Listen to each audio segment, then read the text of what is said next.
A 30 días, redondito, 30 días de las elecciones. Cuando hoy el presidente Milei y el gobernador Kicillof regresaron al país desde Nueva York, creo que habían cambiado muchas cosas desde el momento en que se fueron, ¿eh? Para Javier Milei, que logró un impactante apoyo de los Estados Unidos, queda por delante el desafío político y electoral luego de la derrota bonaerense. Para Axel Kicillof, que partió con una victoria que lo posicionó para 2027, espera una provincia conmocionada por el triple crimen narco de 3 chicas torturadas y asesinadas en vivo.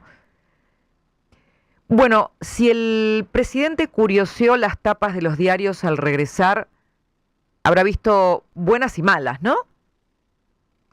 Habrá celebrado el logro de la baja de la pobreza, 31%, con el mejor registro en 7 años, pero la alegría o la euforia por esa baja de 20 puntos que sacó estadísticamente a 10 millones de personas de la pobreza no puede soslayar la fuerte suba de gastos fijos que aún tiene a cuestas en el bolsillo el ingreso disponible en el nivel de 2023, según analistas privados. Quiero explicar esto.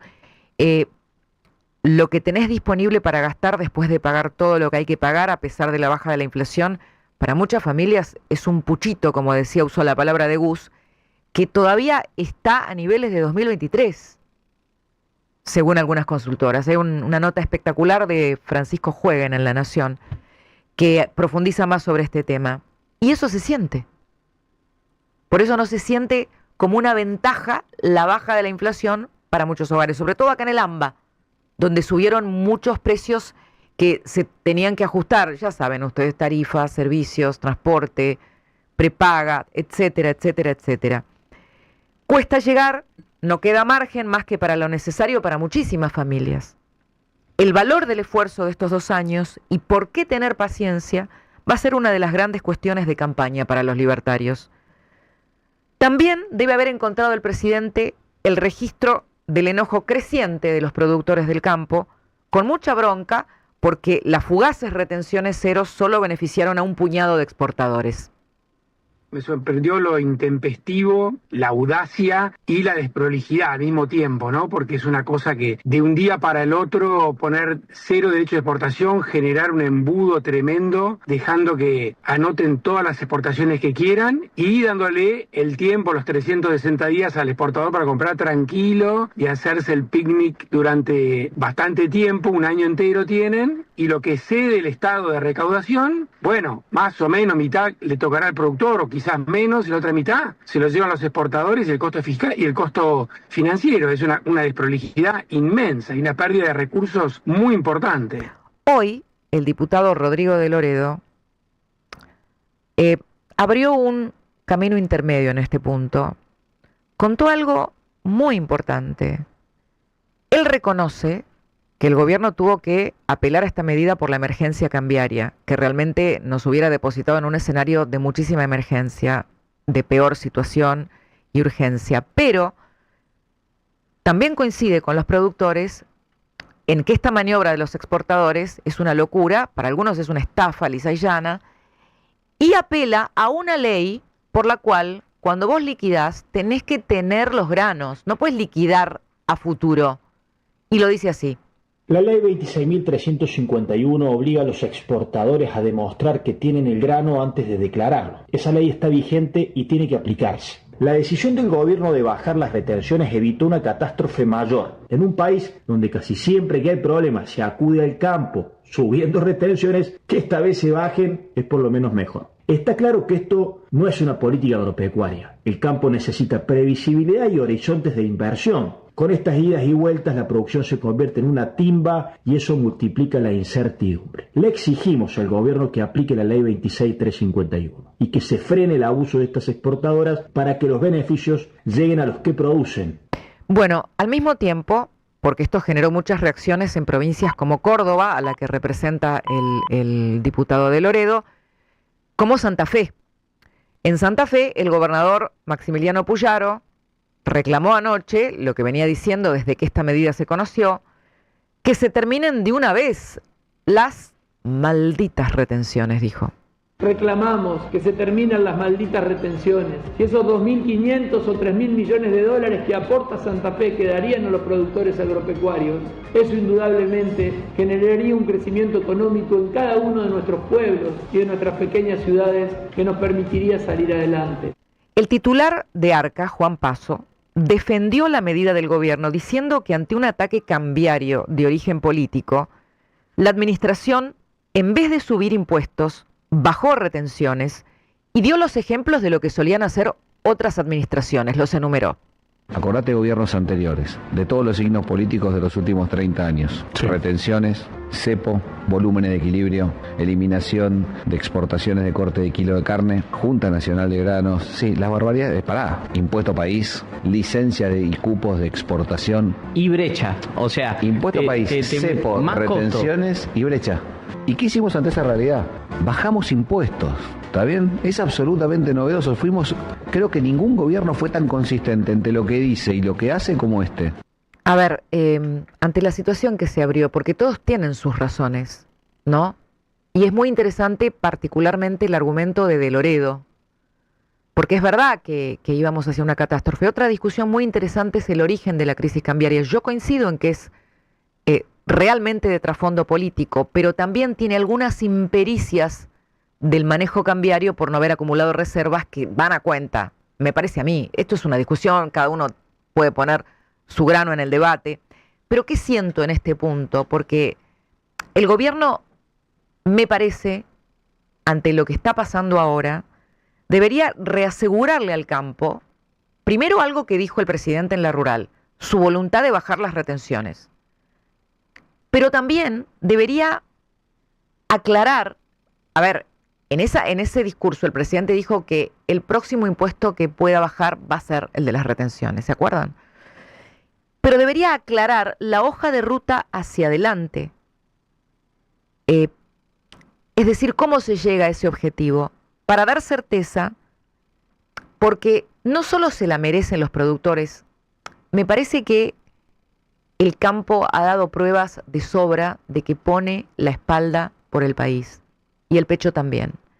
Yo les voy a decir algo, porque ahora hay muchos que salen a hablar haciéndose los novedosos amigos del campo, cuando la verdad que siempre le metieron la mano en el bolsillo. En los últimos 23 años, las retenciones dejaron 200.000 millones de dólares a los gobiernos de diverso signo político. 200.000 millones de dólares. ¿Dónde están? Se convirtieron en desarrollo, en infraestructura. Ok, la distribución y vaya a saber qué más, pero ¿se entiende el tema? Y hubo momentos donde el campo en impuestos debió resignar 70 u 80% de su ganancia. Si a vos te dicen, dale al gobierno 70% de tu sueldo, ¿qué haces? Entonces, hoy, mucho de lo que se distribuye como asistencia social es gracias al campo. Es gracias al campo. Y esto lo digo también para los que creen que lo del campo no es del campo, es de ellos. Y nunca en su vida trabajaron ni tienen un quit. Y hacen política hace 30.000 años. Yo siempre defendí el campo, siempre lo voy a defender. Y es cierto que este gobierno se comprometió con el campo, pero esta medida, que la tomó por una emergencia, tiene que, no sé si rever, como dice el diputado de Loredo, porque si eso se puede hacer me parece totalmente justo, pero también dar una hoja de ruta. Porque no me van a decir que esto lo va a solucionar el kirchnerismo. No.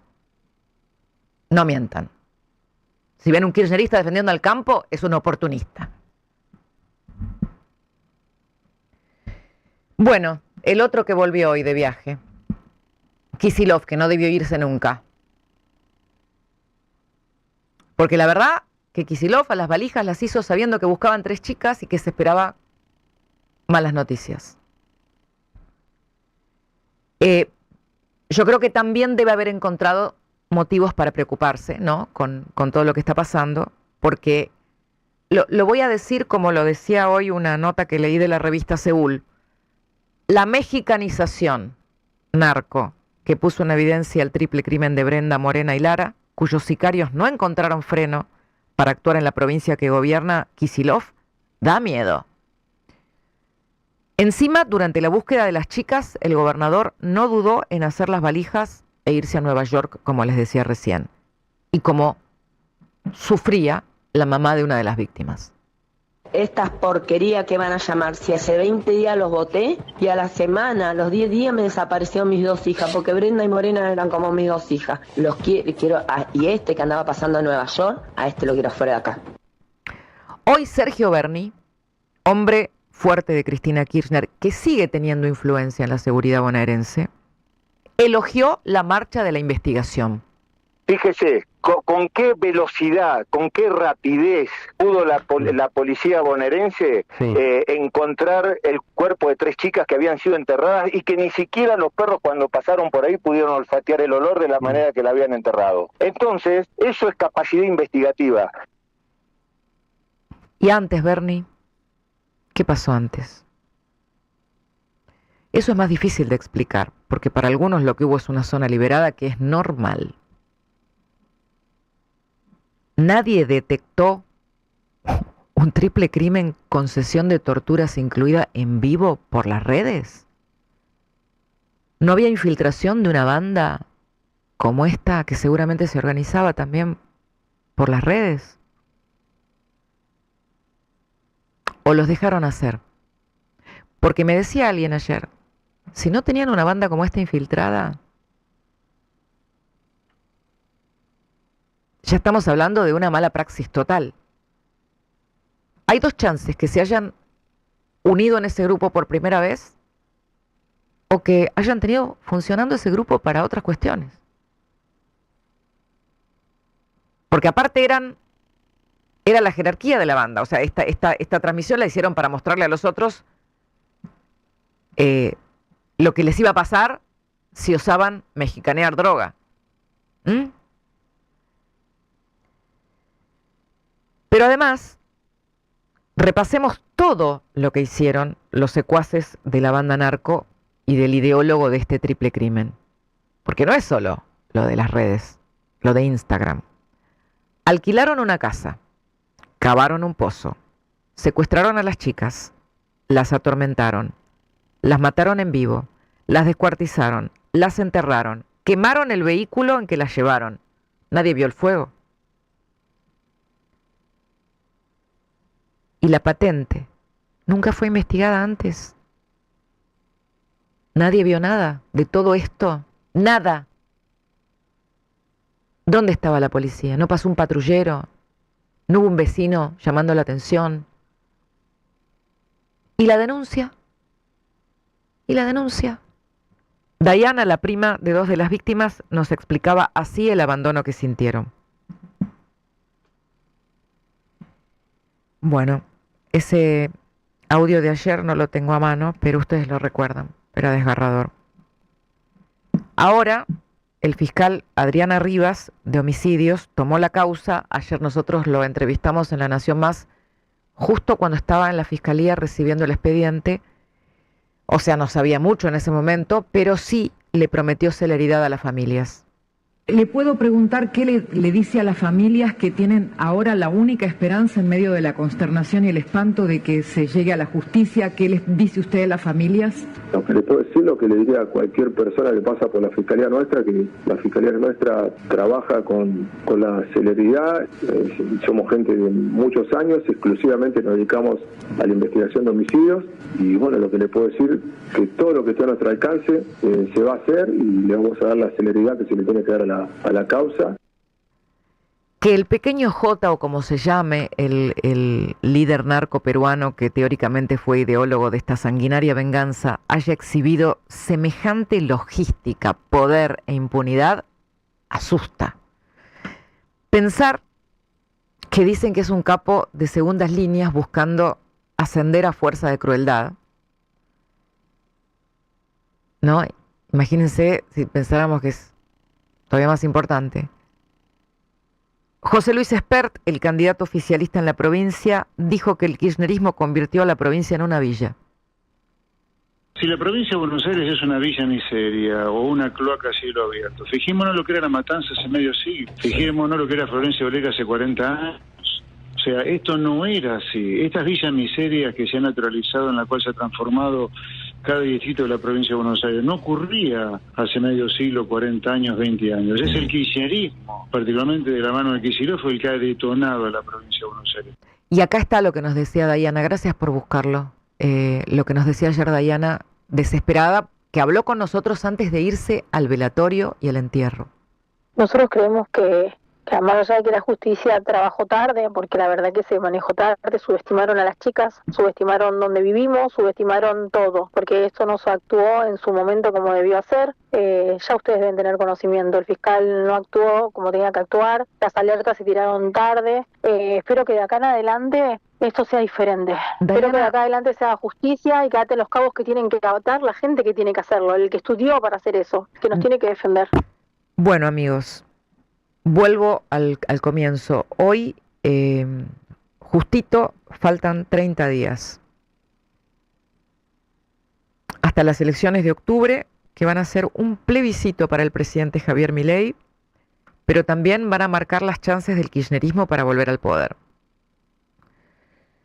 Ya hay encuestas para todos los gustos. Como la pifiaron la vez pasada, menos que menos, si antes no las leía, no las voy a leer ahora. Pero algo es seguro, no importa cuál sea el resultado.